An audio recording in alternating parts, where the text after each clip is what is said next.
under the knee, and I would bring myself under, and I would begin locking up triangles. That's how I got into front triangle. But the problem was that the arm is under the waist, and so I couldn't finish. I'm like, I'm getting these triangles, I can't finish them because my training partner's arms are stuck under my waist. How do I finish? So he told me, switch the lock of your triangle. I'm like, what do you mean switch the lock of your triangle? He said, well, switch the lock. You have to lock it on this side with some specific details. And so he taught me how to do that, and I said, cool, this is very cool. I went to a competition the following weekend. This was the very following weekend. I put my opponent into Williams guard and got a triangle, went to right away to the opposite side triangle, and I could hear my friends telling me, you have to switch the legs. Now I was a blue belt at this time, so I'm certain in their minds, as I didn't know that you could finish someone with this type of triangle, and I'm certain in their minds that they thought that I was just doing it wrong. You have to switch the legs. But I distinctly remember the confidence that, no, I just learned this. I'm going to keep this and I'm going to squeeze. And as my opponent passed out in my guard, when I let him out, he was passed out. There was a nice little silence amongst some of their friends and some people in the crowd. So that was how I learned that this triangle actually was even something to go after. So let's take a look at, now there are two versions. Okay, let's take a look at the way that I do it and have done it. And I'm going to give you the details on how to finish that with the highest percentage chance.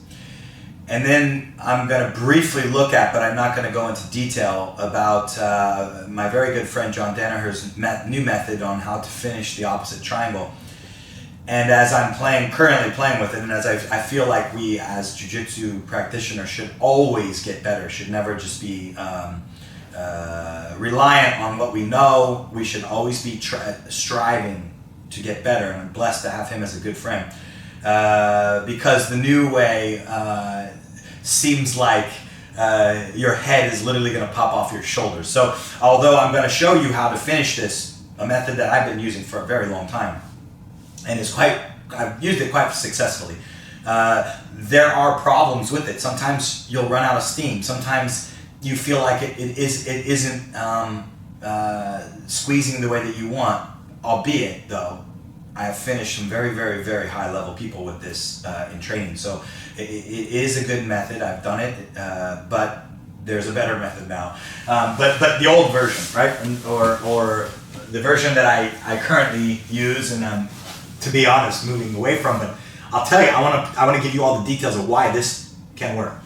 When we're here, okay, and we've established that I am going to the clamp, okay, you can always leave your guard locked, but as I go to the clamp, okay, clamp to trap, okay, how do I move to opposite triangle, and how can I finish how I have finished in the past?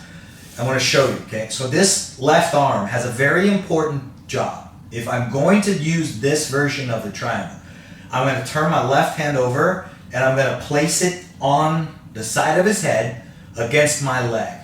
And then we're going to roll our arm deeper into his head. What that's going to do, it's going to roll this arm one forearm deeper than if I just try to push his head to the side. And this is very important. This is what I believe is the real reason why I can get this to work. So it goes here and it rolls. And now I've gotten to the side of his head and I'm able to open up this area beside the shoulder and the neck.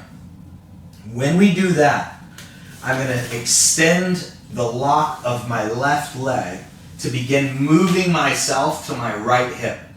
So I move to my right. I don't stay flat anymore. Begin moving onto my right hip, which starts to angle my right knee down. What that does is it opens up that shoulder further and allows my foot to get into the gap of where his neck is. Now I'll lock a full triangle and flare my leg outwards. Now, we're not going to finish with just mere squeeze here. It's not possible. And if you watch John's triangle DVD, you'll see that on his version, you can finish with a squeeze. On this one, you're going to need to get on your legs. So where my left arm has two jobs, it's going to go grab my shin, and my left forearm is going to pull down on his head. So this arm will accomplish two entirely different things. It's going to hold my frame, and it's going to pull his head down into the crook of my hip. My right arm is going to go and hug my knee. Because, if you could rotate around, Kyle, I want to show you, I want to keep going so they see the shoulder. Because we have the shoulder inside the triangle, we're going to need some power. We're going to need some horsepower, okay? And to get that, I need to hug my leg. So we'll bring the hips up as I flex my foot up, just on any triangle.